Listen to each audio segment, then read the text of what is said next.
Tá. Ok, vamos ver aqui, vamos ver aqui. Veja se você consegue enxergar a minha tela aí, o meu PowerPoint. Vou já confirmar, porque eu tenho que fazer presenter. Ah, peraí, eu preciso. Já Você me colocou como estou. presenter? Tá, Já está. beleza, perfeito. When ready, show my screen.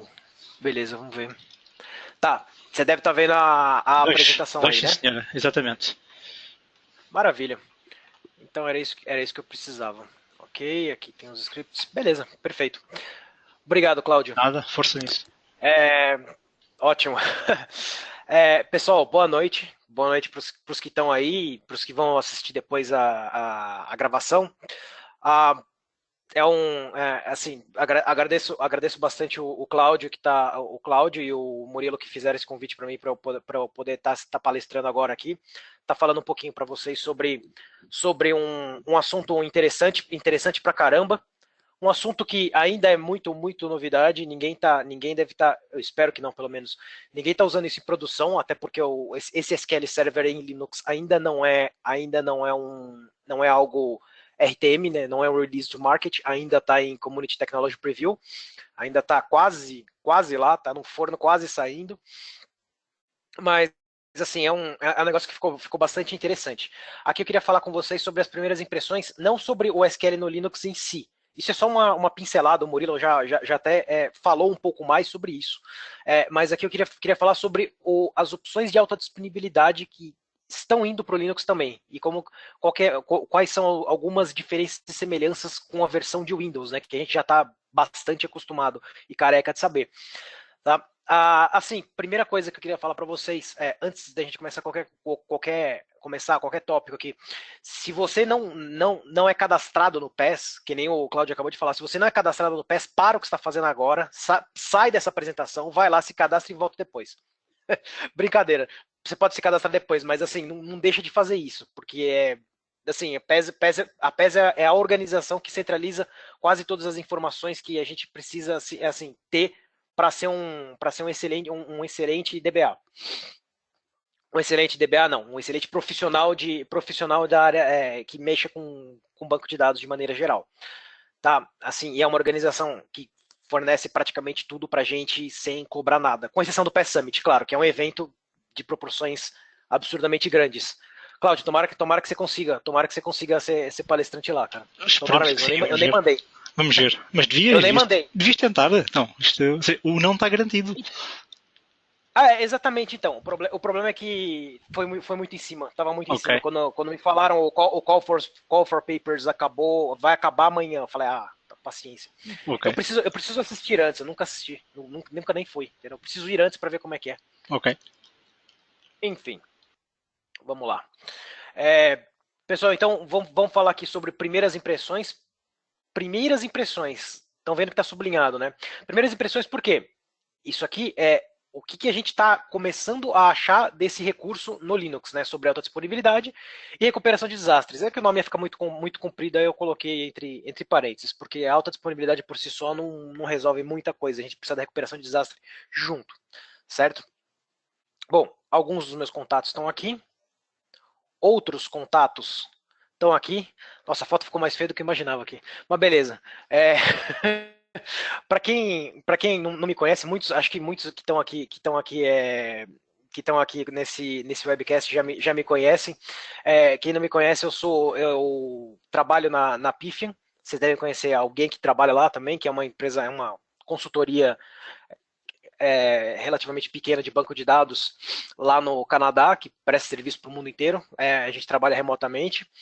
Também ajudo, mais atrapalha do que ajudo aqui o Vitor Fava no Past Chapter daqui de São Paulo, que é o SQL Maniacs. Depois cadastrem-se, podem se cadastrar lá, fiquem à vontade. A gente coloca vocês no grupo do WhatsApp também quando tiver espaço, né?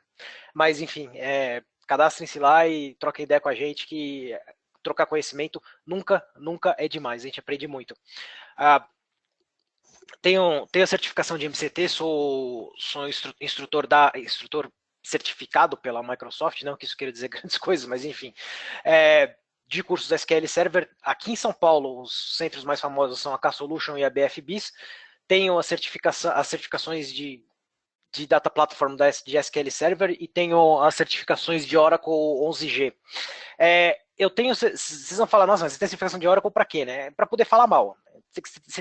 Para você falar mal de um produto, você tem que ter propriedade, entendeu? Então eu tirei certificação para poder falar mal do Oracle, brincadeira. Em algum momento, no momento no passado, eu quis ser especialista de tudo, não consegui, não deu certo, aí acabei tirando certificação também. Esse material aqui eu vou passar depois para o Cláudio, não sei se ele consegue passar por mailing para todo mundo, mas de qualquer forma vai estar também no meu blog, que é o dbbits.com.br. E eu tenho uns 13 anos aí, mais ou menos, de experiência como DBA, tá? Então, essa apresentação breve, vamos lá, vamos ao que interessa, tá? Momento agenda da noite, o Cláudio passou algumas coisas, mais de Portugal e passou também do evento de Caxias do Sul, que vai ser neste sábado. Se você não conseguiu passagem, tenta. Brincadeira, não vai dar mais, né? São 2 dias, 3 dias, não tem mais como.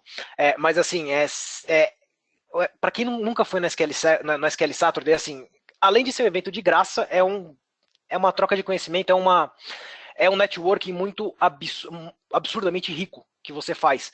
Então você troca muito cartão de visita num lugar desse, você conversa com muitas pessoas, você está desempregado, você pode até conseguir uma proposta, até conversar com alguém que precisa de alguém, entendeu? É um evento assim muito, muito bacana, muito interessante, não tem nem como a gente fazer propaganda. Parar de fazer propaganda disso, né? Oi, pode falar. Eu até diria mais, muita gente fica de alguma maneira com vergonha, porque às vezes até têm questões, até gostam das apresentações e até gostavam de aprofundar alguns temas.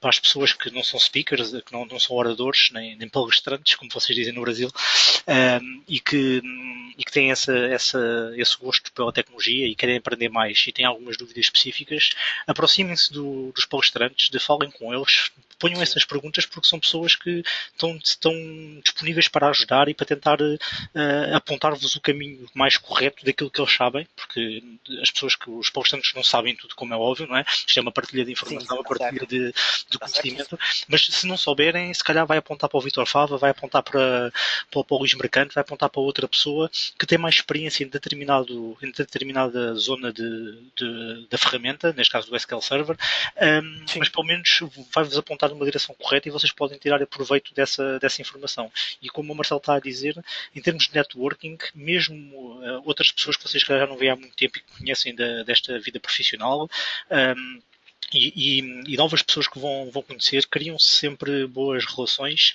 e isto permite uma evolução profissional e pessoal bastante boa para toda a gente. Por isso, aproveitem. Sim, assim, não tem discussão, não tem como falar não ir, entendeu? O máximo que a pessoa que pode se alegar é assim, cara, não tenho dinheiro para comprar passagem e hotel. Tá, mas assim, vai ter um na sua cidade e você tá pagando passagem e hotel para um dia de treinamento. Um dia de treinamento de graça. É realmente um dia de treinamento. É que você vai montar a tua grade, você vai montar a tua agenda. Mas é um dia de treinamento. Você está realmente investindo em você na sua carreira. Assim, eu escolheria, se fosse para escolher entre vários candidatos para uma entrevista de emprego, eu escolheria o cara que investe na sua carreira, certo? Isso é um investimento absurdo. É um retorno absurdo. Quem tem que pagar aqui são os palestrantes. Quem está pagando aqui, na verdade, são os patrocinadores. Os patrocinadores do evento que estão pagando. Só isso. O custo é deles, o custo não é da pessoa que está assistindo. É impressionante. É impressionante como é rico isso. Certo? Então, assim, não deixem de ir. Enfim, não deixem de investir em vocês mesmos. Essa que é a frase, tá? A gente vai ter agora no dia 24 em Caxias. Vamos ter em Brasília dia 19 de agosto. O Edivaldo mandou falar que vai ser o melhor evento que já teve, ou o melhor evento do ano, porque é o de Brasília. Em São Paulo vai ter dia 30 de setembro. No Rio de Janeiro a gente vai ter um dia 21 de outubro. E em Salvador, o último do ano, vai ser dia 18 de novembro. E se vocês acham que esse ano tá cheio, preparem-se que o ano que vem vai ter mais ainda. Então, assim, tá muito sensacional isso. Tá demais. Bom, o que a gente vai falar hoje, né? Momento marketing, agenda acabou, né? Vamos falar sobre recuperação e alta disponibilidade no SQL Server no Windows, coisa que a gente já conhece há um bom tempo. Vamos falar um pouquinho, assim, uma introdução bem rápida sobre o SQL Server no Linux, como é que ele foi concebido, né, ou como é que ele funciona. Vamos falar das opções de alta disponibilidade do SQL Server no Linux, que é o que mais interessa a gente. Vamos falar sobre os Availability Groups. Claro, as limitações.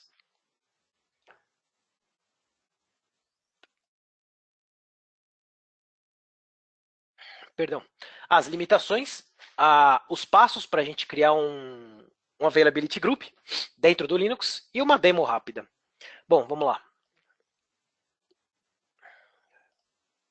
Bom, alta disponibilidade e recuperação de desastre de SQL Server no Windows. A gente tem o famoso, bom e velho log shipping, velho de guerra, guerreiro, esse é guerreiro. O log shipping, que é aquele wizardzinho simples lá que automatiza backup de log, que joga do lado primário para os lados, para as réplicas. Ele faz o backup de log, coloca num share de rede, um jobzinho do outro lado, no lado que está recebendo a replicação, vai lá, lê esse share de rede, copia e aí faz o restore. Certo? Sem grandes novidades. Isso eu acho que existe desde o SQL Server 2000 ou 7.0, não lembro exatamente qual que é a versão, mas é um negócio bem antiguinho, assim. Temos o database, tínhamos, né? O database mirroring, foi uma evolução meio que natural do log shipping, só que é um negócio muito mais, digamos, vou falar, confiável. Só que ele já entrou em deprecated por causa do availability groups. Temos o always on failover cluster instances. Esse recurso nada mais é do que o antigo ou clássico cluster, failover cluster do SQL Server. É o clássico. A Microsoft, a partir da versão 2012, quis colocar um nome na frente de tudo que é referenciado a soluções de alta disponibilidade. Colocou o nome Always On na frente, ficou realmente muito bonito. E temos também o Always On Availability Groups, onde aqui eu faço failover de grupos de bancos de dados. Né? A gente vai ver um pouquinho mais de detalhes sobre cada um deles aí. De novo, é só uma pincelada, tá? Porque isso aqui é em cima de Windows, isso aqui a gente já meio que sabe. E tem um outro cara aí que está colocado riscado, né? Sobrescrito. Por que eu risquei esse cara? Porque isso é motivo de discussão assim eterna. Tem gente que gosta e que acha que e fala e defende que replicação é a replicação nativa do SQL, né? Ela é um exemplo clássico de solução de recuperação de desastres, de alta disponibilidade. Pode ser usado para isso, mas eu discordo. Para mim, a função de replicação é espalhar os dados e depois agregar, se for o caso, de acordo com a necessidade da aplicação. Onde o que você precisa, a sua necessidade é replicar poucas ou alguns objetos, não são todos. Qualquer solução de alta disponibilidade ou recuperação de desastre, efetivamente, vai trabalhar no nível do banco de dados ou da instância, não vai trabalhar no nível de objetos. Trabalhar no nível de objetos significa que você tem mais granularidade, mais controle, só que você tem muito mais overhead administrativo. Você vai gastar muito mais tempo, muito mais até dinheiro tentando gerenciar esse troço. E quem mexe com replicação sabe que é chato pra caramba. Desculpa ser sincero, mas é chato. Replicação é um negócio chato. Então vamos lá. Esse é o log shipping. A gente pode ter um banco de dados que é, digamos assim, opcional. Não preciso ter um cara desse aqui vendo se está tudo no ar ou não, mas o principal está aqui. Eu tenho um primary database, eu tenho um banco de dados primário, que é o meu read-write, né? É minha produção, digamos assim. Aí eu tenho um wizard que eu executo aqui, que faz uma automatização de uma série de jobs para mim.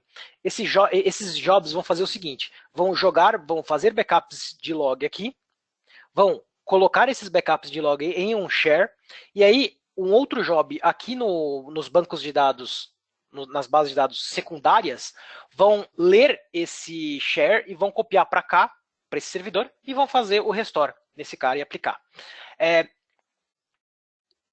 Por que isso aqui assim, é antigo, gente, isso é antigo demais. E por que isso aqui não está nem marcado, pelo menos até onde eu vi, isso não está marcado ainda como deprecated? Porque isso é simplesmente uma automatização de backup de log. Automatização de backup de log com cópia. Isso aqui não vai ser deprecated nunca, a menos que o backup de log seja deprecated, não faz sentido. Por que isso é legal ainda? Eu tenho minhas ressalvas quanto a isso aqui, mas tudo bem. O Vitor, se estivesse ouvindo isso aqui, ia me falar que tem cenário, é legal pra caramba. E realmente se eu não tenho outra opção, eu posso deixar essa base de dados aqui aberta para somente leitura. Eu posso fazer offload, por exemplo, digamos assim, de queries que são somente leitura e que consomem muito aqui minha base primária. Posso fazer isso.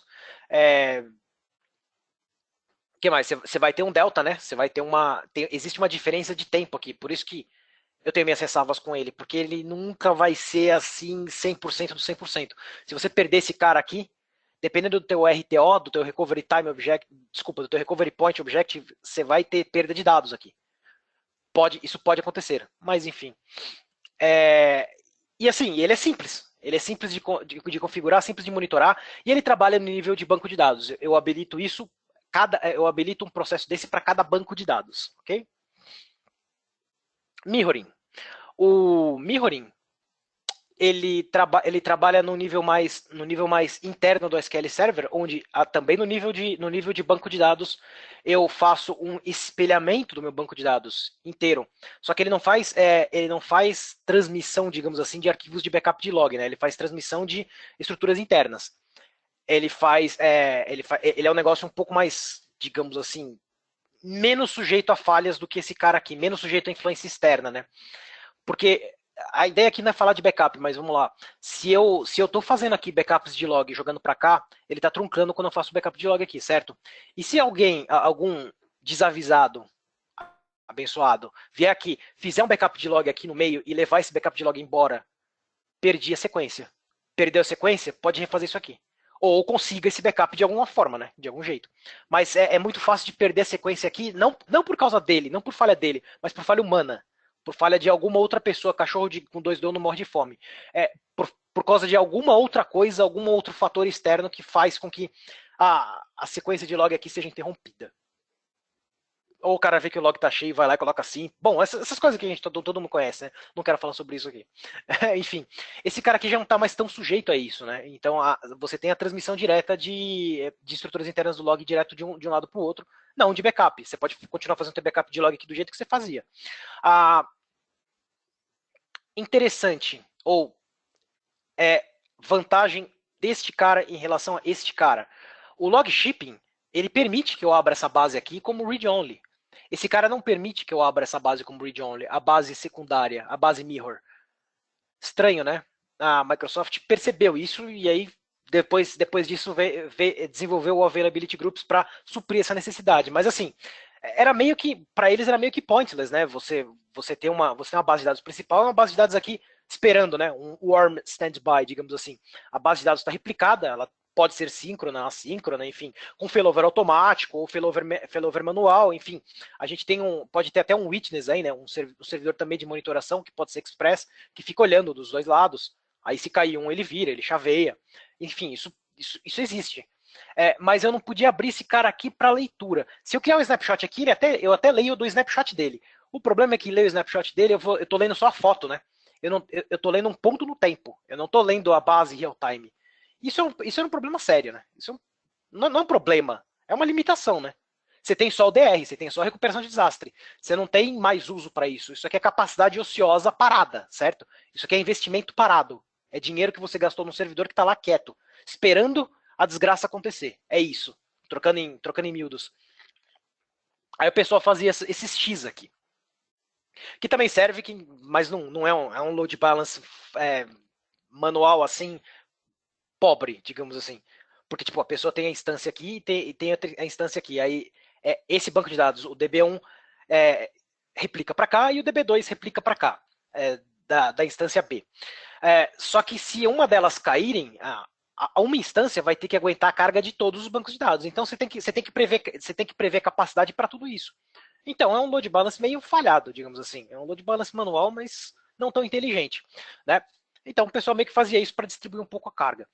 Enfim, vendo essa limitação, a Microsoft desenvolveu outra coisa, mas eu já vou chegar nela. E vindo esse recurso aqui também, que é o failover clássico, esse é o clássico dos clássicos. Eu acho que ele realmente existe desde o SQL Server 7. Depois alguém me corrige aí, Edivaldo, com certeza alguém vai saber isso. Eu comecei a mexer nesse cara aqui, no failover cluster, com SQL 2000, mas eu não lembro, eu acho que tinha no 7 também esse cara. Qual que é o conceito? Eu não estou mais trabalhando em nível de banco de dados, eu estou trabalhando em nível de instância, em nível do servidor de banco de dados em si, tá? Da instalação da SQL Server. Então eu tenho aqui um nó, um servidor, e tem outro servidor. Esse servidor aqui está completamente parado, quieto, idle. Ele tem os binários do SQL Server instalados aqui, mas ele está com o serviço down. O serviço aqui está parado. E aqui o serviço do SQL Server está rodando lá. Tá bonitinho, tá funcionando, e todos os meus arquivos de banco de dados e tudo que o SQL Server, a instância, precisa para funcionar, tá nesse shared storage. Tá no storage que é compartilhado entre esses dois caras. Só que só um cara tem permissão de leitura e escrita ao mesmo tempo, certo? Que no caso é o nó 1. Aconteceu uma falha, o nó 1 caiu. Consigo. O nó 1 caiu simplesmente. O que vai acontecer? O serviço que está aqui agora parou, né? Existe um cara aqui, uma interface, digamos assim, né, dentro dessa LAN, que se chama Heartbeat. Esse Heartbeat vai perceber que aconteceu uma falha aqui. Aí esse cara aqui vai subir o SQL Server aqui. O meu SQL Server up vai acontecer aqui. E quando o SQL Server subir aqui, ele percebeu que esse cara já não tem mais o ownership, digamos assim, esse cara aqui já não é mais dono dos discos, esse cara aqui assume os discos, faz o crash recovery, nossa, crash recovery de Oracle, as ideias. Ele faz o recovery dos bancos de dados, e aí, agora, esse cara passa a ser o principal, esse cara passa a assumir todo o trabalho que estava sendo feito por esse cara, certo? Também é um belo exemplo de capacidade ociosa, certo? Eu acho que todo mundo concorda com isso.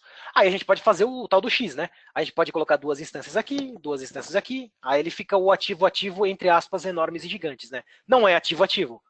Isso aqui é ativo passivo. A instância que está aqui não está aberta ao mesmo tempo aqui. Isso não acontece assim. Quando ele faz o failover da instância toda de um lado para o outro. Isso existe até hoje.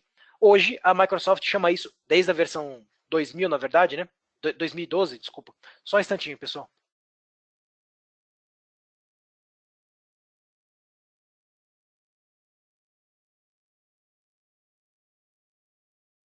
Opa, desculpa.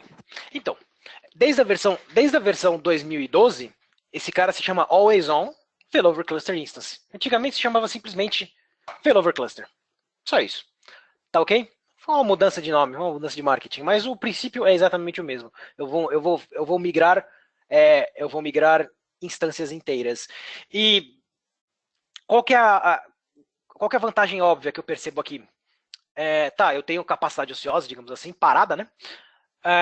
Mas eu não tenho tanto desperdício de disco, né? Porque eu tenho só um ponto de disco aqui. É um ponto de falha, digamos assim, se você não tiver RAID, bom, mas isso são outros 500. Mas eu tenho só um ponto de... eu não preciso ter discos, eu não preciso ter dados duplicados. Eu tenho os dados só em um ponto aqui, que estão nesse shared storage, certo? Recurso relativamente novo, né, que nasceu no 2012, é o Availability Group, onde eu tenho, seria uma mistura de FCI com Database Mirroring, certo? Eu faço failover agora e faço réplica de grupos de bancos de dados, certo? Eu tenho algumas onde o meu read-write se chama Primary Replica agora.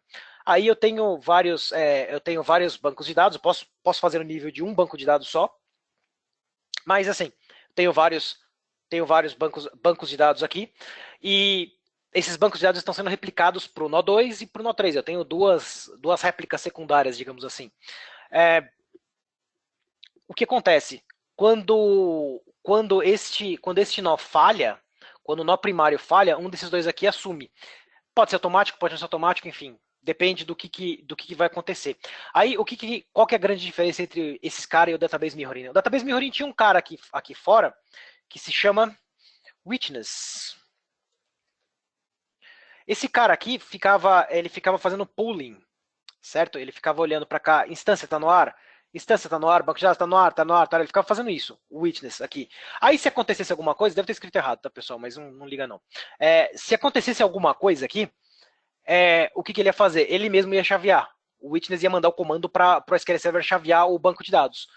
O que a Microsoft fez que é muito mais inteligente aqui? Usou a DLL desse cluster aqui, do cluster do Windows.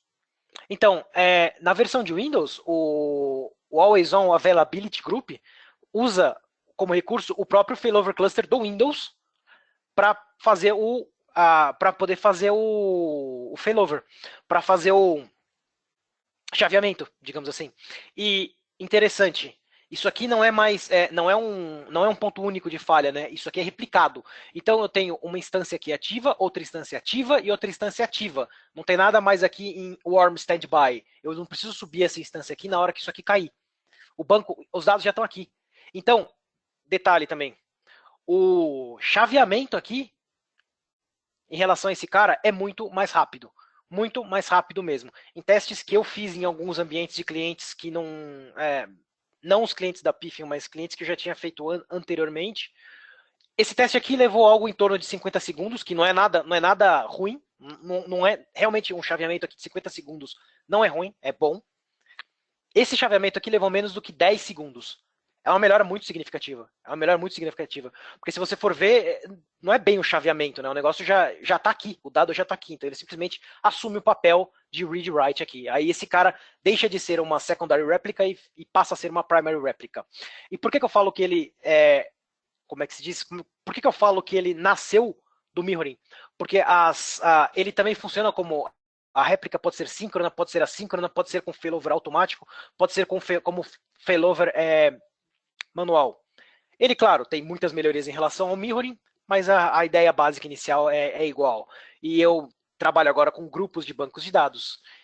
E níveis de sincronismo também são a mesma coisa. Basicamente isso. E eu tenho um conceito interessante aqui, que é o listener, né? Isso não foi uma cópia do Oracle, tá? Para deixar isso claro. Se tiver alguém de Oracle aqui, isso não foi uma cópia do Oracle. O Oracle sempre teve o listener, que é o componente necessário para o banco de dados poder fazer o gerenciamento das conexões externas. O listener aqui nesse caso é só um nome virtual, um VIP, para os clientes conectarem e não ficarem indicando na aplicação as bases primárias, secundárias e assim por diante, tá? É só um ponto único de conexão, como se fosse o scan do hack. E o que é legal aqui? Eu consigo fazer offload do meu backup. Ó que doido! Eu consigo fazer os backups aqui, copy only, tá? Copy only. E eu consigo também fazer read only. Sensacional isso, não? Sem a limitação daqui, claro, né? Não dá nem para comparar as coisas, mas isso aqui ainda existe, tá? Não estou falando mal dele. O read only aqui, se eu abrir essa base para read only, concorda que uma hora ele vai ter que aplicar o backup aqui? A hora que ele aplicar o backup aqui fazendo restore, o que ele vai fazer com as conexões que estão read only aqui? Ele vai decepar todas as conexões, né? Vai arrancar todas as conexões daqui para poder aplicar o backup de log aqui, para deixar essa base secundária aqui como, digamos assim, atualizada, né? Esse caso aqui não existe isso, né? Esse caso aqui não é isso. Aí vai da sua necessidade de negócio, se você quer ter a base síncrona ou assíncrona. Para você ter um failover automático nesse caso aqui, você precisa ter a base síncrona, certo? Só que você pode ter a base síncrona e não ter o failover automático. Só que você não pode ter a base assíncrona, que é alto desempenho, e ter o failover automático. Você tem que forçar o failover. Porque você tem que falar para o SQL Server assim, tudo bem você perder dados. Porque o assíncrono pode ter perda de dados, né? Lógico, o data loss existe. Ok? Acho que nenhuma dúvida aqui nesses casos, tá? A gente pode fazer webcasts, mais webcasts, e mais vídeos sobre esse assunto especificamente. Isso aqui, o importante desse cara aqui é que ele trabalha em cima do failover cluster do Windows, para garantir nossa recuperação de desastres, tá? Muito bem. Novidade no VNext. Eu preciso do failover cluster do Windows? É obrigatório? VNext ou 2017, né? Não. Não é mais obrigatório eu ter o cluster. Só que, para que o cluster é importante? Para perceber se aconteceu uma falha. Para perceber, para minha recuperação de desastres, né? quem vai fazer a replicação é o próprio SQL Server. Eu não preciso do cluster para fazer a replicação em si. Eu preciso do cluster para garantir a minha recuperação de desastres. Se cai a minha primary, eu preciso que a minha secondary assuma automaticamente, por exemplo, por necessidade de negócio. Se você não tem cluster, não tem como fazer isso. Sinto muito. Ok? Só manualmente. Beleza? E por que tiraram essa necessidade? A gente já vai ver, tá? Por que tiraram a necessidade do cluster em si? Tiraram, mas mantiveram, né? E aqui a gente tem a replicação. Basicamente, a gente tem assim artigos que são tabelas.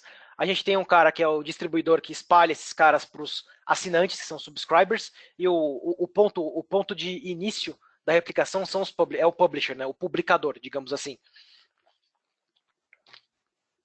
Dá pra ver pelo desenho que é um negócio complexo pra caramba, né? E realmente é chato, complexo e demorado de fazer gerenciamento.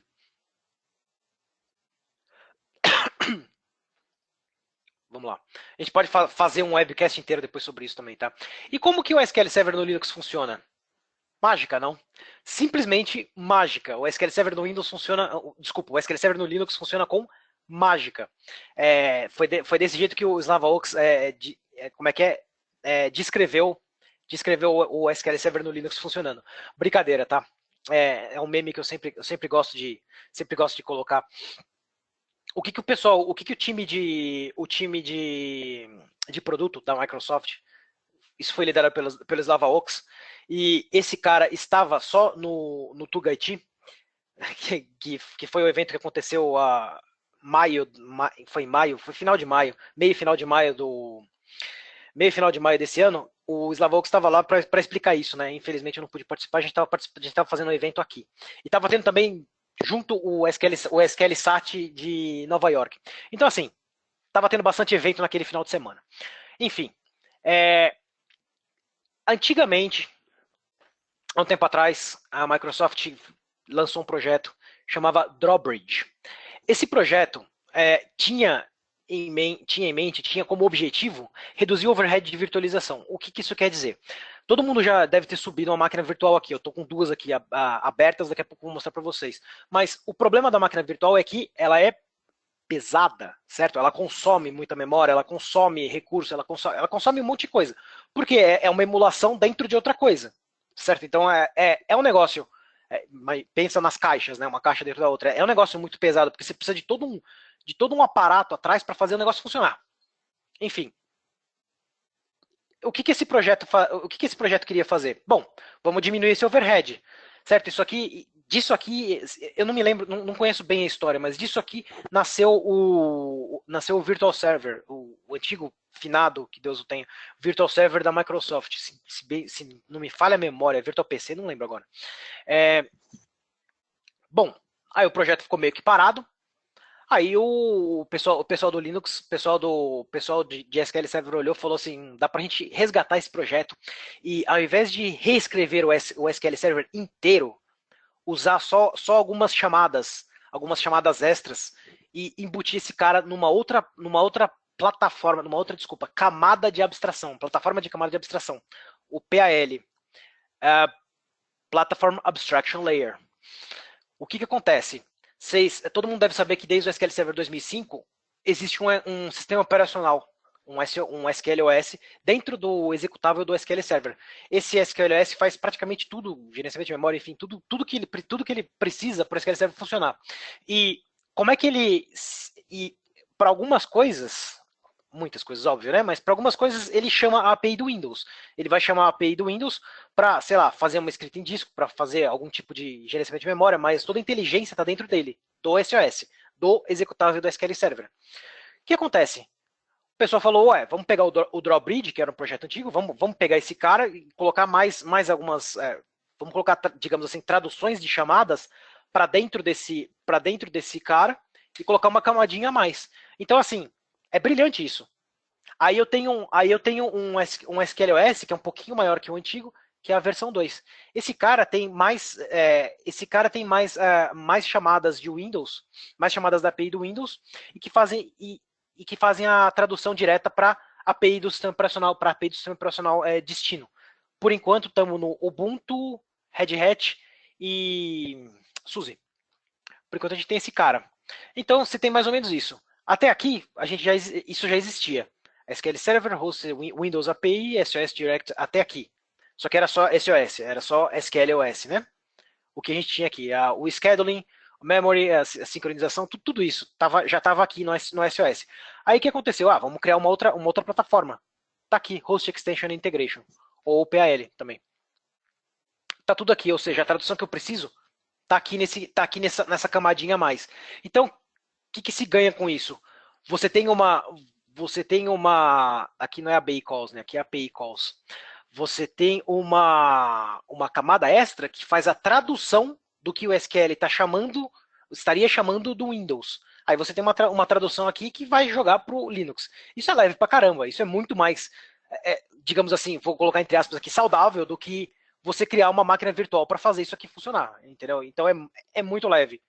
É tão rápido quanto, e eu não sei se vocês sabem, mas a ideia da Microsoft, a ideia não, né? O objetivo da Microsoft com a SQL Server no Linux é fornecer as mesmas exatas, os mesmos exatos recursos que eu tenho no Windows. Então, o que tiver no Linux o que tiver no Linux é o que tem no Windows. A ideia é essa. Pelo menos era, né? Até a última palestra que eu vi, que eu ouvi, que eu falei com eles. Enfim. Isso aqui é brilhante. Nessa Linux Host Extension, eu posso colocar as, digamos assim, nuances e as diferenças para todos os tipos de sistema operacional. Se a Microsoft quiser, ela pode colocar em HPUX isso aqui, em Slowlaris. Brincadeira para os caras que gostam de Solaris. Chamou ele carinhosamente de Slowlaris. Aqui é só um outro gráfico que eu roubei lá do blog deles. Tem a referência depois mais para frente. Mas aqui você tem a plataforma Abstraction Layer em cima do SOS, do SQLOS, certo? Dentro desse cara você tem mais algumas APIs e aí sim ele faz a tradução para a distribuição que você quiser. Eles até já sabem isso, né? No futuro, será que a gente vai ter algum outro SO? Sim, esse foi o grande trunfo. A Oracle vendia também, por quê? Funciona em todos os sistemas operacionais possíveis e imagináveis de mercado. E realmente funciona. Quer dizer, não vamos colocar um Oracle Hack no Windows, né? Mas beleza. Funciona. A Microsoft pode falar isso também agora. Né? Pode. Realmente pode. Certo? A inteligência está lá. Está fácil. Agora, a época que eu vi isso, que eu estudei isso com calma, era Community Technology Preview 1.4. Hoje já estamos no 2.2 ou 2.1. Não sei exatamente hoje onde que estamos. Mas não tá pronto, claro, não tá pronto para produção, é só para brincar mesmo. Tem que melhorar muita coisa, assim, a gente tem um SMS, olha só, isso aqui é um print de tela do SMS, do SSMS, né, do Management Studio. Eu conectado aqui na minha máquina de Linux, ele achando que é Windows, né, então, assim, tem algumas coisas ainda que precisa ter. Tá faltando coisa no código. Ó. A gente sabe que no Linux não é essa barra aqui, é outra barra, né? É a barra invertida. E é barra var, barra opt, não é isso aqui, não é C dois pontos barra, né?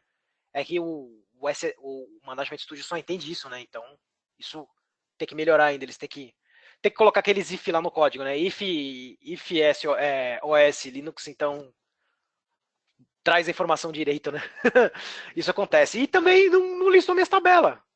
Criei lá meu banco de dados Pombo, tudo certinho, direitinho. Fui lá em tabela, não tinha tabela nenhuma. Só que aí você dá o select, a tela tá lá, na verdade, né? Aqui no Management Studio, na interface gráfica com o Linux ainda não tá 100%, tá? Mas tá funcionando sim. Beleza? O que eu tenho no Linux de opções de alta disponibilidade pro SQL Server? Eu tenho o nosso famoso Failover Cluster Instance, sem novidade. Eu tenho o Shared Storage, eu tenho o storage compartilhado entre as duas máquinas, agora Linux, e eu faço a movimentação da instância de um lado para o outro, normal. Isso igual, bem parecido com o Windows.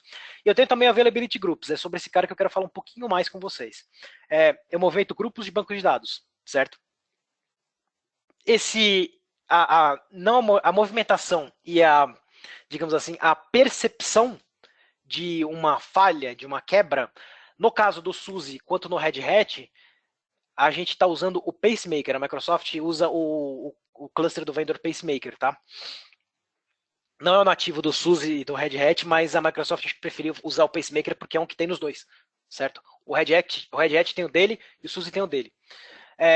E a gente tem também um controle que é na Sys Availability Groups. A gente tem uma sequence number lá que faz a comunicação com o pacemaker para fazer esse tipo de, para verificar em que LSN que estamos. É mais ou menos isso aqui a nossa estrutura. Eu tenho 2 servidores aqui, 2 Linux.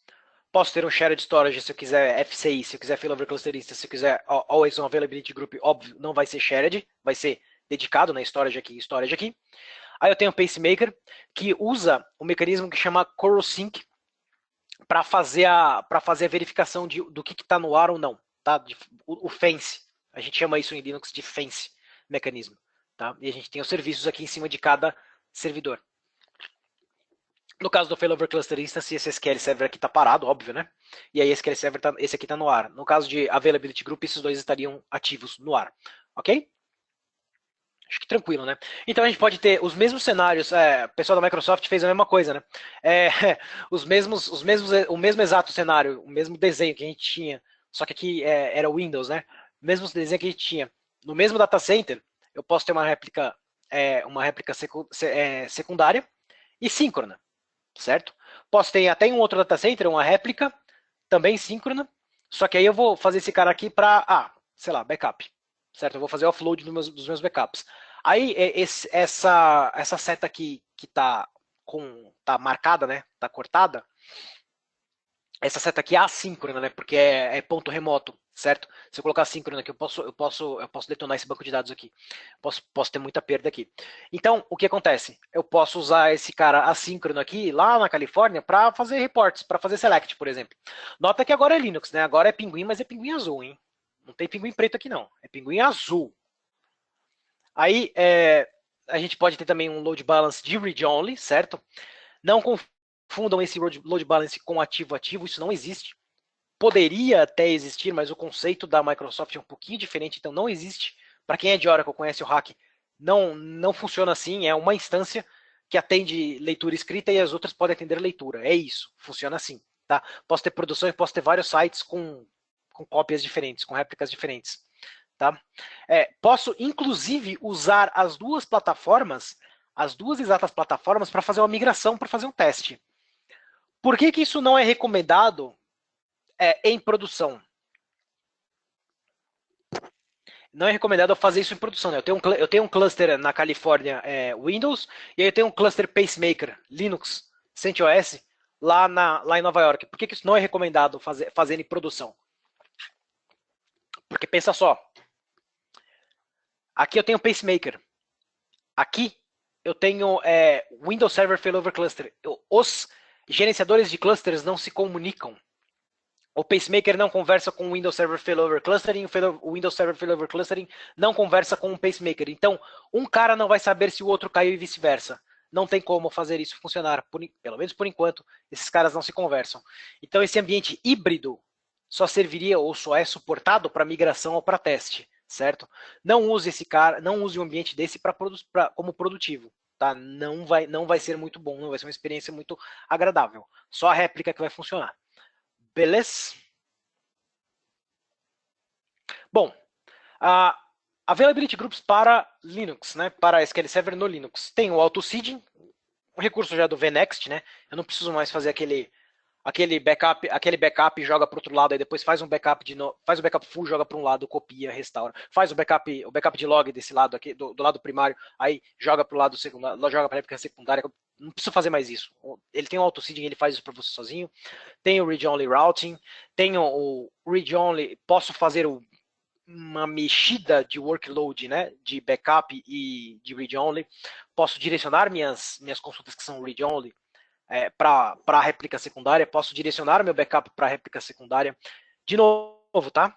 Backup, isso aqui ninguém fala. Só que o backup que você vai conseguir usar na réplica secundária tem que ser copy-only. Tá? Pronto, falei. Não esqueça disso. Que muitas vezes a gente está usando backup de vendor, e a gente está usando uma solução que precisa de backup diferencial. Você não consegue fazer backup diferencial depois de copy only, tá?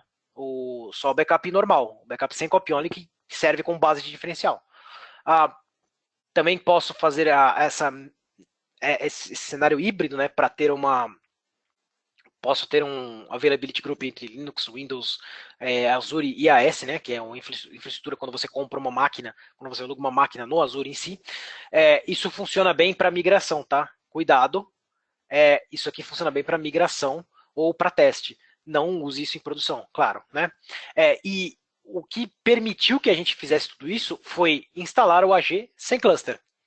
A gente vai ter digamos assim, a cópia, certo?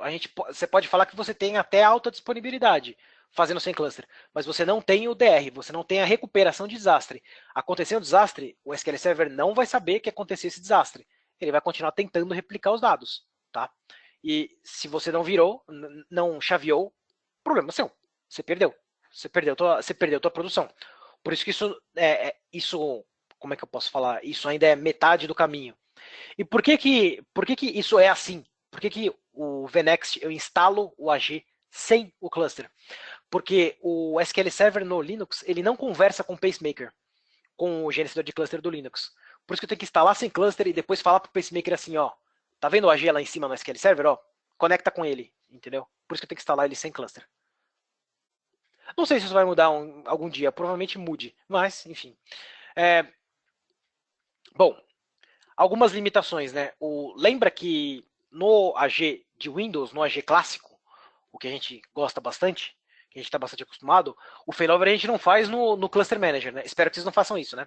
O failover a gente não faz via Cluster Manager do Windows, tá? A gente faz via SQL, via SSMS ou PowerShell do SQL Server, tá?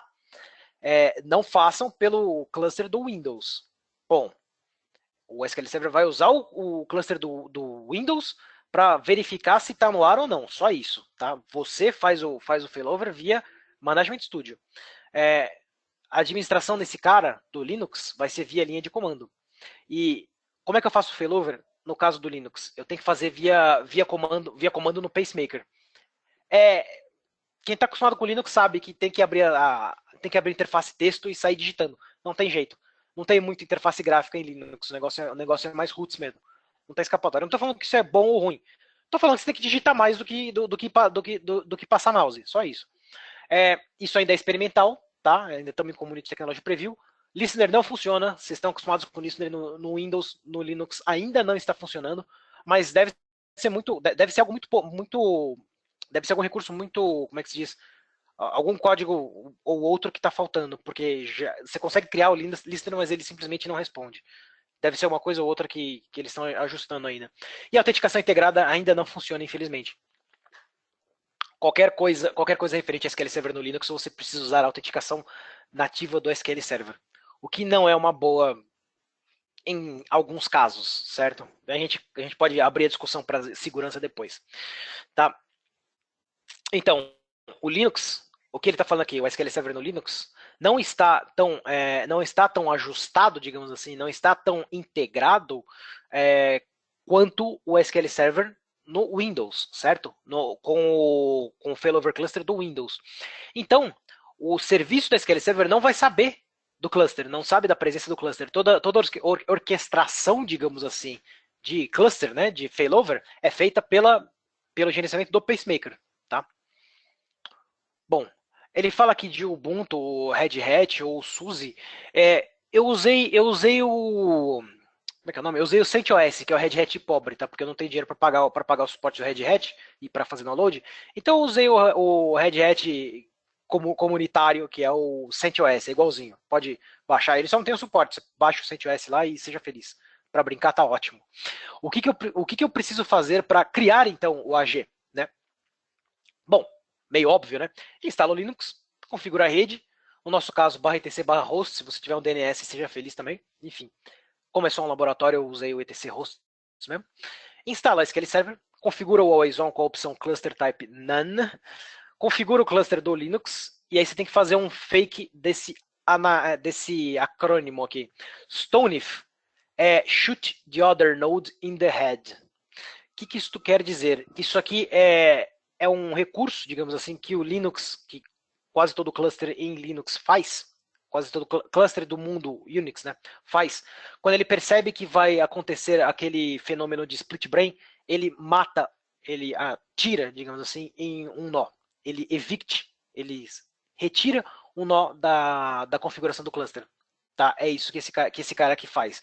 Eu tenho aqui simplesmente, no caso de laboratório, só que isso aqui é feito por, desculpa, eu não terminei de falar, isso aqui é feito por hardware, tá?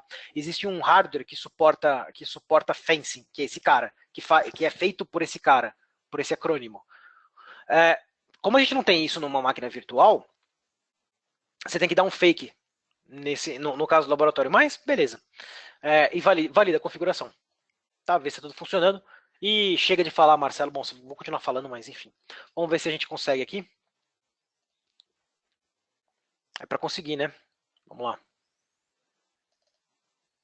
Eu tenho aqui, então, todo mundo deve estar vendo minha tela aí, né? Deixa eu trazer as máquinas virtuais para cá. Eu vou só reverter aqui. Reverter o snapshot desta. Reverter o snapshot desta. Só para ter certeza que está tudo funcionando aqui.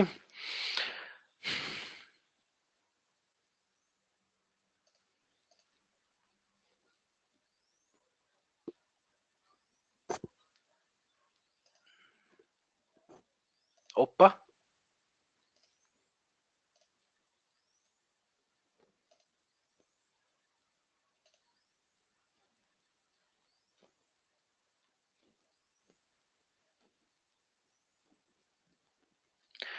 Enquanto a gente vê, deixa eu ver um negócio aqui no jogo.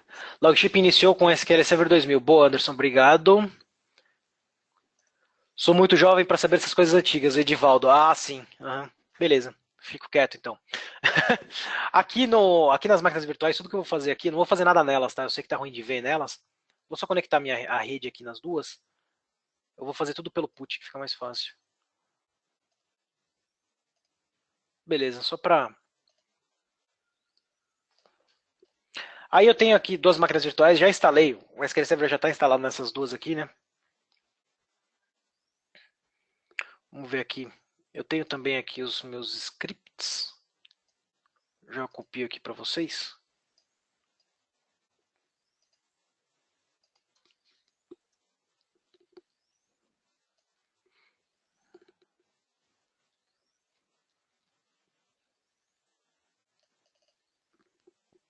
Puxar o Management Studio aqui. Bom, vocês deveriam estar conseguindo ver o Management Studio, certo? Deveriam. Pelo menos. Vou conectar nos dois caras, nas minhas duas instâncias.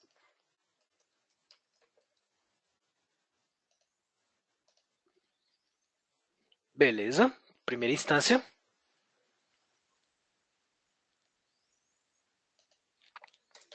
Segunda instância. Maravilha. Então eu tenho aqui minhas duas instâncias conectadas. São duas instâncias Linux, tá? Eu vou provar para vocês que é Linux.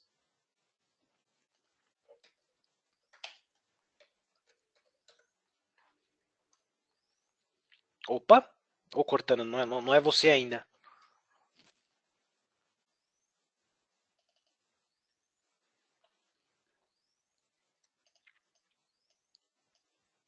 Tá vendo só como eu não menti? É Linux. Vamos lá no 2.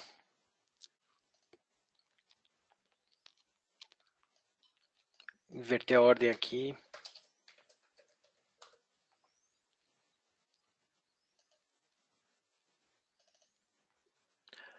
Linux. Beleza? Muito bem. Só que, veja bem, isso está claro para a engine, né? Mas para o Management Studio não está muito claro não, né? Ele está achando que é Windows ainda, mas tudo bem. Deixa a interface gráfica um pouco de lado. Bom,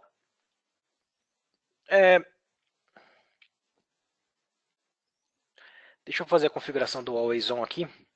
Bom, tem uma série já de pré-requisitos de segurança, que é criação de certificado, criação de endpoint. Eu já criei os certificados, eu vou criar os endpoints nos dois caras. O endpoint é simplesmente por onde o SQL Server vai fazer a réplica, né? Bom, vamos lá. Se eu bem me lembro é isso. Funcionou da última vez que eu fiz.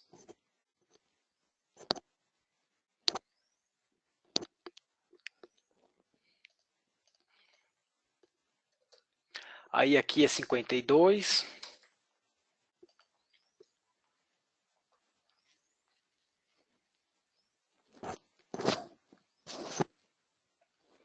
Beleza? Bom, criei os endpoints bonitinhos lá. Vamos criar o Availability Group, então.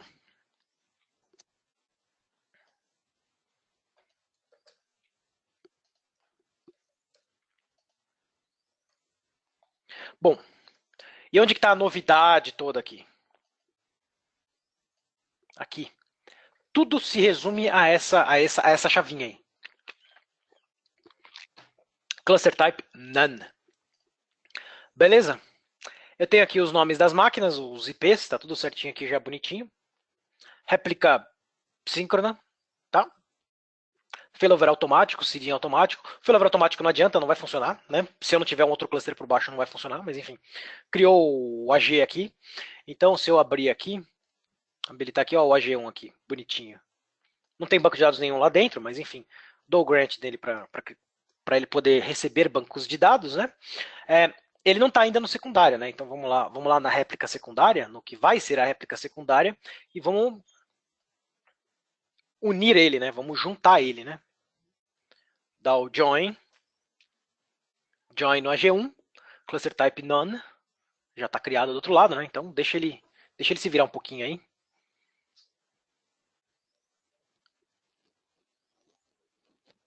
Bom, ele deve ter juntado já. Always on, secundário, beleza? Réplica secundária, réplica primária, tá tudo aqui. Só que eu ainda não tenho banco de dados nenhum lá dentro, tá? Não criei ainda, né? Vamos por partes. Bom, o cara tem toque, tem que ficar apagando todos os scripts. Tá.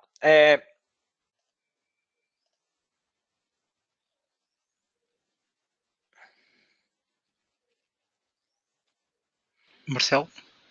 Oi, Oh, Cláudio? deixei de te ouvir? Pode falar. Deixei de te ouvir. Sim, tô ouvindo. Sim. Não, eu é que deixei de ouvir. Ah, você deixou de me ouvir? Foi. Pagaste aí o script e foi-se a voz também. Oxe, tá bom, não, tá. De vez em quando eu tenho que pensar, eu fico quieto mesmo. Okay. Acontece. Obrigado, Cláudio. Vamos lá então, pessoal. Eu vou criar uma base de dados aqui, nome bem sugestivo, chama Pombo. Tá? Porque a gente vai fazer besteira nela. Bom. Criei no que seria a primária, né? Ainda não coloquei ela no Availability Group, tá? Ela é uma base ainda standalone, digamos assim. Ok? Bom, vamos lá. Usa a base, então chama a base Pombo e cria uma tabela 1 lá dentro, com esse tipo, um ID com um comment lá, coisa besta, né? Aí faz um loop de 50 e insere dentro da tabela 1 Pombo. Beleza. Se você for lá, a gente é meio cético, a gente gosta de ver essas coisas assim, mas enfim, tabela 1. Bom, tá aqui, certo? Sem grandes novidades, sem grandes problemas, isso aqui acho que primeira interação com a SQL Server que a gente tem na vida, quando a gente acaba de nascer, brincadeira, acaba de nascer, a gente já faz isso, né? Bom, eu vou fazer um backup pro /dev/null, só para falar que tem um backup, mas não tem, tá? Beleza, finge que ele fez um backup lá. Aí eu vou colocar este cara no AG1. Olha só o comando. Alter Availability Group 1, AG1, Add Database, pombo. Opa, perdão. Eu sempre esqueço isso. Que está na master. Bom, very well. Então, aqui se eu der um refresh, ele deveria entrar aqui. Tá aqui. E tá síncrono na réplica primária. Que bom, né? Que na réplica primária ele tá síncrono. Legal. Aí na réplica secundária aqui ele vai aparecer, mas daqui a pouco ele fica síncrono aqui. Vamos esperar um pouquinho. Daqui a pouco ele volta ao padrão dele. Ele deve estar sincronizando ainda. Então, tá naquele warning danado dele lá. Aí, ó, pronto. Certo? Na secundária. Perfeito? Estava aberto para somente leitura? Vamos ver lá.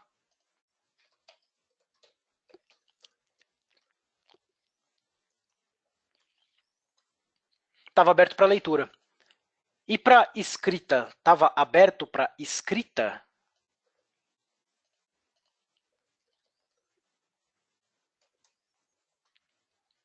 Não. Banco de dados é read-only.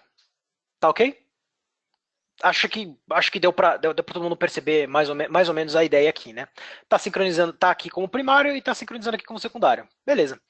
Ou seja, o que eu inserir aqui, se eu colocar aqui, sei lá, pombo 2, alguma coisa assim, colocar mais 100, opa, perdão, agora tem que ir para base certa, né? Vou colocar os use na frente, né? Eu como desenvolvedor sou um péssimo DBA. Vamos lá. Então tá, inserir mais 100 linhas aqui dentro dessa tabela 1. 150 linhas, certo? 150 linhas. Muito bem. E se eu fizer o select agora aqui de novo, na réplica, né, no lado 2.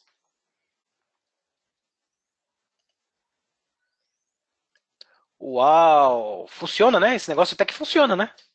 Funciona, realmente. É só o failover que aqui não vai, sozinho não vai funcionar, né? Ele vai simplesmente se perder porque eu tô. O SQL Server não tem conhecimento do estado do outro servidor. Então agora a gente vai para um outro passo que pro pessoal de SQL Server, pro pessoal de Windows é novidade, que é configurar o pacemaker no Linux. Vamos ver se eu consigo fazer isso funcionar.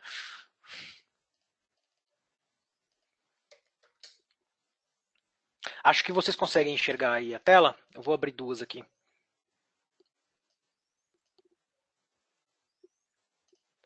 Pô, Lilian, você falando isso do SSMS? Ô, louco. Lilian DB é mais roots que eu conheço. Ela usa o SQL Server no SQL CMD.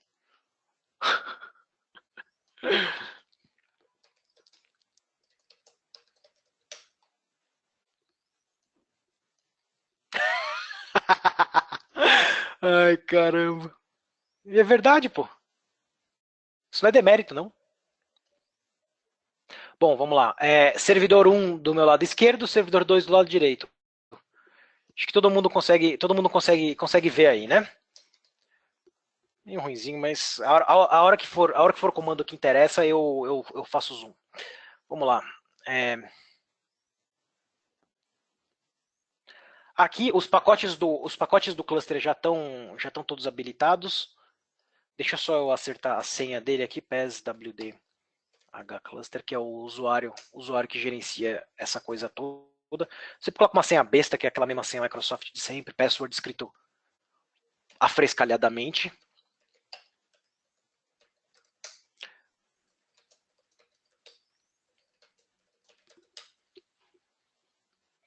Muito bem. Vamos habilitar esses caras aqui. Vamos habilitar os serviços, né? O PSD e tudo mais. PCSD, o Pacemaker, Enable Pacemaker, blá blá blá. Tá, habilitou.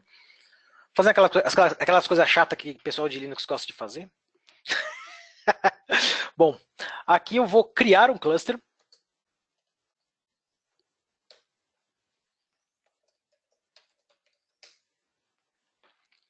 O que eu estou fazendo aqui? Isso aqui é relativamente importante. PCS cluster, não precisava usar o sudo, é que eu copiei mesmo, sou preguiçoso, estou no root, né? PCS é o, digamos assim, é o utilitário de cluster, utilitário de gerenciador de cluster, é o cluster administrator do pacemaker, né?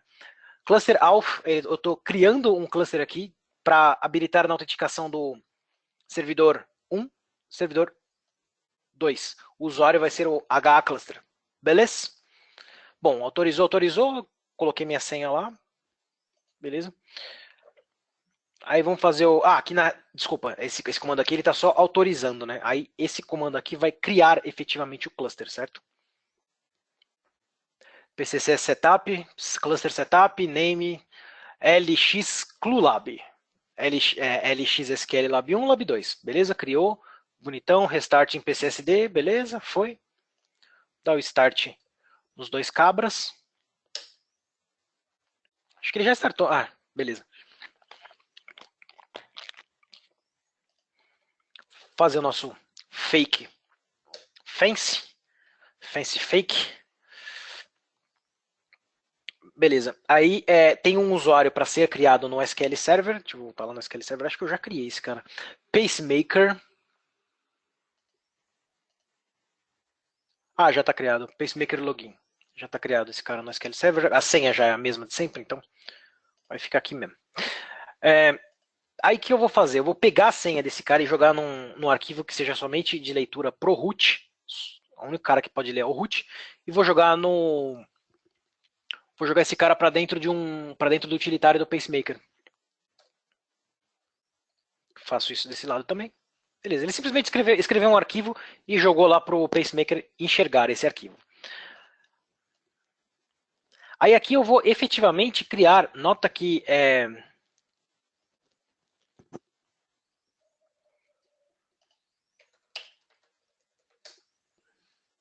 eu não tenho recurso nenhum, né? PCS cluster.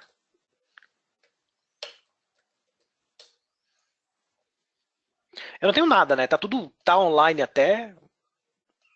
Tá usando o CorelSync bonitinho aqui, mas não tenho nada. Tá tudo, os dois nós estão online, mas não tenho recurso nenhum configurado. Né? Vamos criar o recurso de AG, então.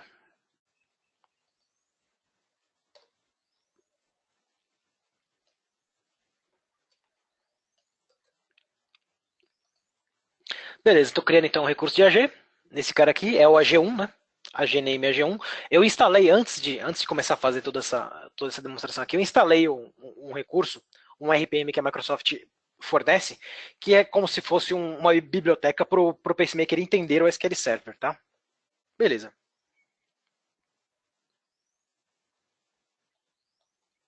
Beleza. Vamos ver. PCS Resource. Beleza. Olha só. Acho que vocês conseguem enxergar aqui, né? AG Cluster Master, que é o meu AG, né? O meu recurso Availability Group.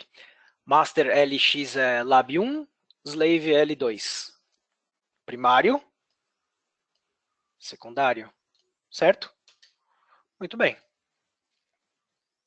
Se eu vir aqui primário, o 1, né? IP1 é o L1. Secundário, tá aqui. Ok? Sem novidade aqui. Beleza.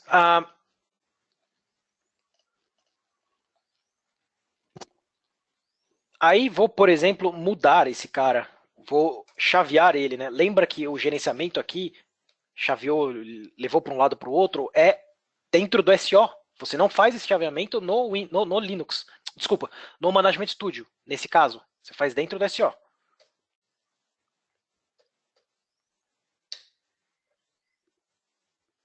Teoricamente, né, um dia ele deve ir para lá, né? Deixa eu ver. Aí virou secundário, o que era primário virou secundário. E vamos rezar. Bom, isso aqui, como é que se diz? Isso aqui ainda é temporário, né? Ainda é laboratório, mas virou primário aqui, ó. Ou seja, o chaveamento funcionou, certo? Se você tiver, se for um negócio de produção efetivamente, né? Se for um negócio de produção, aí, ó, olha só, o master agora quem é? É L2, né? O Marcelo idiota risca em cima do negócio aqui. É o L2, certo? Então, assim, eu uso o Pacemaker Manager, digamos assim, né, o PCS, para fazer esse bendito, esse bendito gerenciamento, né? Que antes eu fazia no Management Studio, que é muito mais fácil e muito mais bonito, muito mais integrado, digamos assim, que é um dashboard só. Vamos lá. Então, assim, esse é o funcionamento dele, basicamente, tá? Tá funcionando, tá ok. Se for um ambiente efetivamente de produção, você não vai fazer o Stone falso, né? Deixa eu voltar para minha apresentaçãozinha aqui. Quando você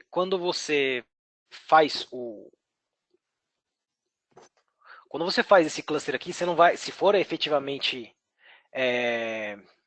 se for uma produção efetivamente, você não vai fazer esse cara falso, né? Não faça isso, né? Você tem que ter alguma coisa, alguma coisa, digamos assim, efetiva.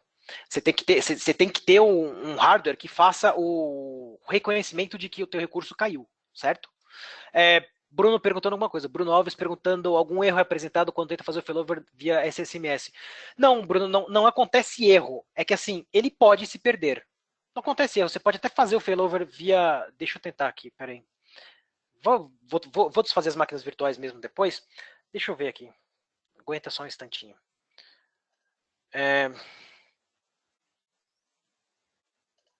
Caramba, eu tinha os comandos certinhos aqui, peraí.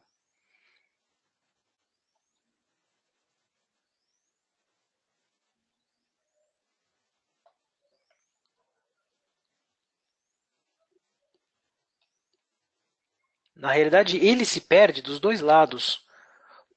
Porque o pacemaker não vai saber o que aconteceu também. Então esse cara aqui é o primário, vamos ver. Vamos ver se a gente consegue fazer por aqui.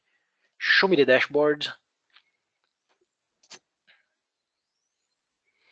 Tá, lab02 é o primário.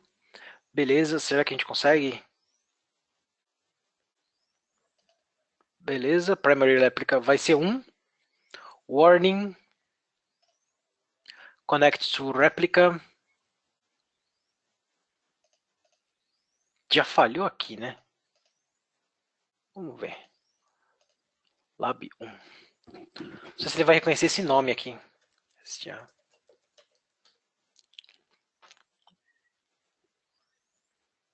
Ele não vai reconhecer o nome.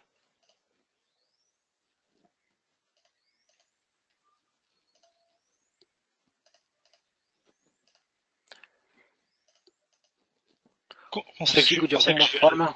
Consegues ver qual é que é o warning que está lá atrás? Se andas para trás. O quê? Desculpa. Esse warning que está aí no failover readliness. Aqui? Sim. Não tem. Ele não consegue entender o Windows Server Failover Cluster, né? Certo. O que eu vou fazer aqui, eu não lembro do comando. Deixa eu ver aqui. Are you sure wish to cancel? Sim. Eu não lembro do comando daqui. Alter. Deixa eu ter que pesquisar um pouquinho.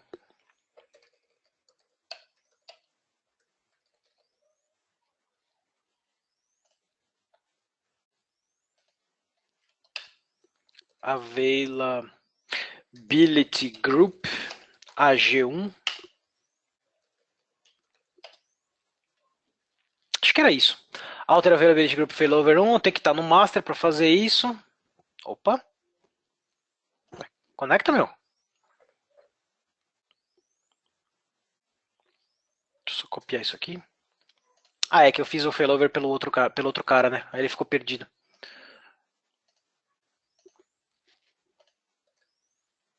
Bom. Opa, é no outro. Perdão. Fecha aqui.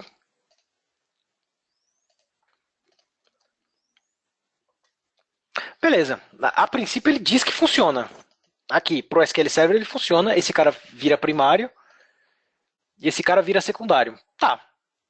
Em alguns testes que eu fiz, ele até chegou a funcionar, mas...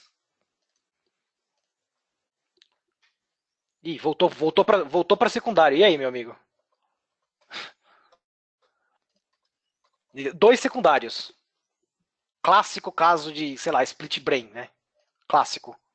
Aí perdeu tudo. Entendeu? Não é que ele dá erro. É que o pacemaker que está embaixo não sabe que você fez isso.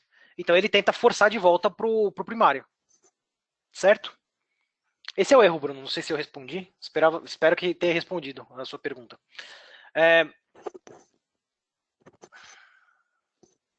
Voltando aqui. Então, assim. Bom, o que der tempo, deu tempo de fazer tudo bacana. Obrigado a todo mundo pela paciência aí. Depois que a gente instala tudo isso, que a gente tem todo esse trabalho, sucesso, a gente começa a chorar na frente do monitor, né? Acontece esse tipo de coisa. E assim, o que a gente pode levar a gente pode levar aqui de mensagem, digamos assim, de conclusão, né? Isso não tá feito para produção, né? Isso não é, claro, dá para perceber claramente que não está pronto para produção, mas tá bem avançado, tá bem adiantado, tá bem tranquilo, assim. Usa de acordo com o seu ambiente. Se você tem tudo Windows, não tem por que você ficar nem fazendo isso, né? Mas assim, isso é uma maneira a mais de garantir uma segurança a mais no caso de migrações. E se eu pudesse dar alguma dica de carreira para todo mundo, eu ia falar, cara, você mexeu a vida toda com Windows, você é um DBA de SQL Server, maravilha, continue sendo, mas aprende Linux também.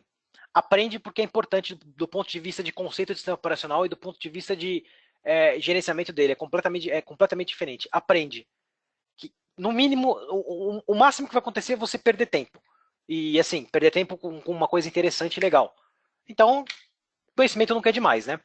Todo mundo aí vai me, todo mundo aí pode me, todo mundo aí acho que vai concordar comigo que conhecimento nunca é demais e ponto final. E, claro, né? Cloud, nuvem, não esqueçam da nuvem, não esqueça do Azure, pelo amor de Deus. Uma coisa também importante que me perguntaram já, o SQL Server no Linux tem PowerShell? Eu consigo usar o PowerShell no SQL Server no Linux?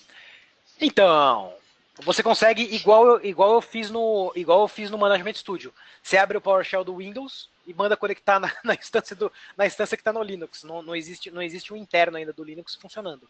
Pelo menos essa na última tentativa que eu fiz não funcionou. Claudio, você pode até me ajudar se for o caso. Sim, acho que já está disponível ou já está. Mas já está integrado com o SQL?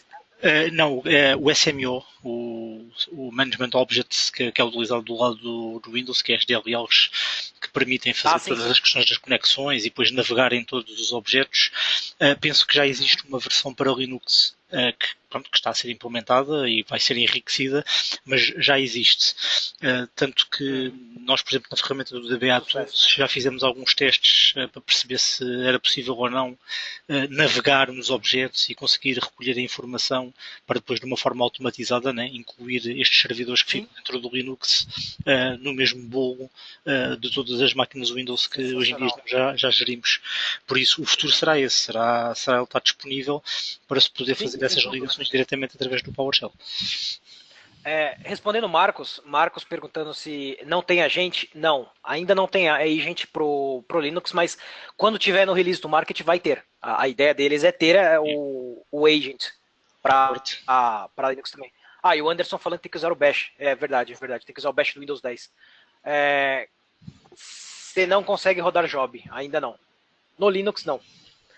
Você conseguiria fazer algum cambalacho, alguma gambiarra em cima de uma instância que você tem no Windows apontando para o Linux via linked server, alguma coisa assim, mas enfim, eu acho muito trabalhoso ainda fazer isso. Como não está nem em produção ainda, ninguém vai usar isso em produção. Então, beleza.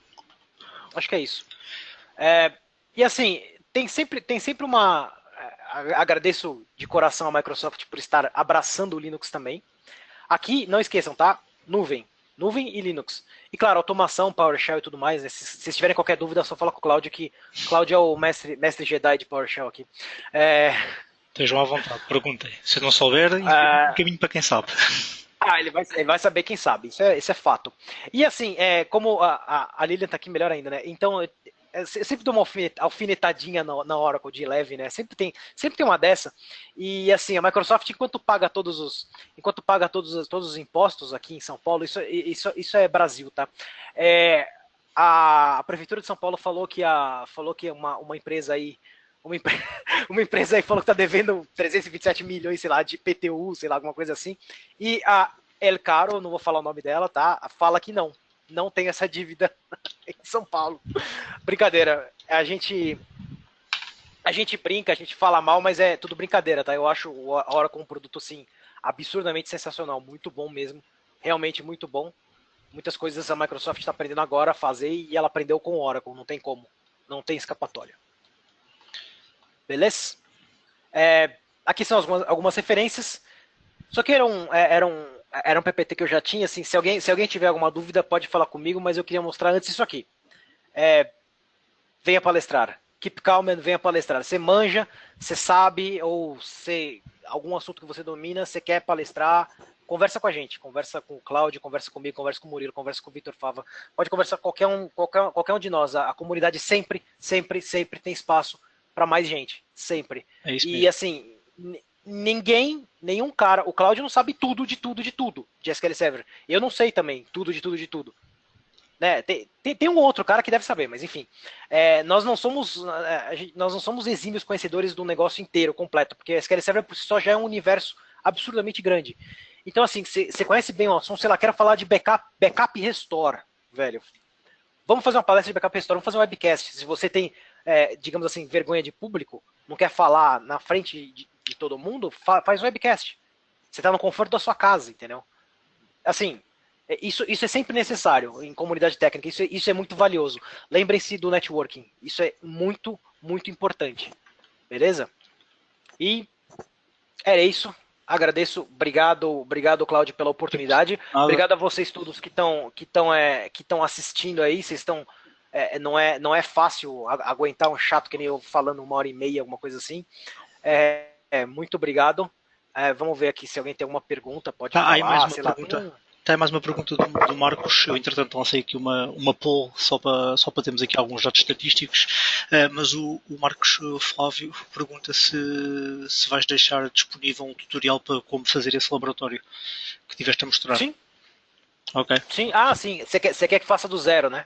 Provavelmente há de ser uns guidelines isso tem para como instalar. A própria documentação já fala para fazer isso do zero, mas eu tenho uma dívida comigo mesmo. Eu tenho uma dívida comigo mesmo de fazer vídeos disso aqui. Só que esse eu não vou fazer em webcast, né? Porque é demorado, é longo, tem que fazer instalação e o caramba 4. Eu faço isso e deixo no meu canal do YouTube. Boa. Fica mais fácil. Obrigado. Vai ser gravado, Lilian. Isso aqui está sendo gravado. Exatamente. Estava aqui, entretanto, lancei uma pergunta durante a tua apresentação e agora outra no final. Lancei uma pergunta para questionar quem é que já tinha tido a oportunidade de mexer no Linux, do SQL Server no Linux, e 57% das pessoas que estavam online na altura responderam e deu um resultado interessante que foi 50-50. Interessante mesmo, bastante interessante. Mas acredito que não nada seja produção. Não, pois. DB Beats, isso aí. E, entretanto, também... Alessandro Benedo. Ai, caramba. Agora, eu sou conhecido. Sim, Docker é sensacional. Mas está, outro assunto. Você chegou a ver a apresentação do André no SQL Sat? SQL Sat daí de Lisboa mesmo. Não. Ele fez o André. Ele mesmo, André Kaman. Vi, sensacional. Vi, senhora. Vi essa. E agora também tenho estado a falar com o Andrew, que é um rapaz dos Wales. Ele está a trabalhar em Dublin e também faz umas apresentações sobre o Docker. E até estava aqui a olhar para um artigo dele de como fazer o build de um container correndo o SQL Server. Que ele também está a fazer. A outra pergunta que fiz agora no final foi para tentar perceber, a nível de suporte de versões, o pessoal que está a assistir à sessão, a que versões, a versão mais antiga e mais recente a que dá suporte. E, com muita pena minha, ainda há 90% das respostas, em 67% de pessoas que votaram, 90% das respostas ainda dão suporte a 2000 e a 2005, como versão mais antiga, e versão mais recente já há 40% das pessoas a responder a SQL Server 2016, que também é bastante bom. Interessante. 40% é bom, 40% é muito bom. Eu tava achando que era menos. Muito bom. Já foi bom. Bom, é um número muito bom. Muito sensacional. Bem. Pronto, resta agradecer ao Marcelo pela disponibilidade. Que isso, para mim é sempre um prazer isso. Obrigado a vocês aí. Vocês todos... estarem aguentando. Está na hora de ir para a cama agora. Agradecer a todas as pessoas que estiveram a assistir. Relembrar que temos uma próxima sessão agendada para o dia 14 de julho, se não estou em erro, o dia 20. Deixem-me, agora já estou baralhado, que vai ser uma sessão sobre o banco de dados da TempDB. E entretanto também sairá mais uma ou duas datas de novos de novas palestras. Estejam atentos, registrem-se no canal do YouTube para receberem estas atualizações quando fizermos o upload aqui do vídeo do Marcelo. Ficarão com essa ideia e podem rever a apresentação para tirar notas que não tenham apanhado agora no entretanto. A sessão é do Filipe de Assis no dia 13 de julho. Conhecendo melhor o banco de dados TPDB. Registrem-se, está na newsletter, podem-se registrar ou então mesmo no site da Passe. Como o Marcelo disse, se não estão registrados, vão ao site da Passe e registrem-se. Sensacional, assim, TFDB é um negócio que todo mundo tem que saber e a palestra é do Felipe que vai ser, né? Do Felipe de Assis? Sim. Sensacional, ótimo palestrante, pode assistir aqui, o cara manda bem pra caramba, pode assistir. É isso mesmo. Beleza, pessoal? Obrigado. Muito obrigado, então. Uma boa noite a todos. Muito obrigado, galera.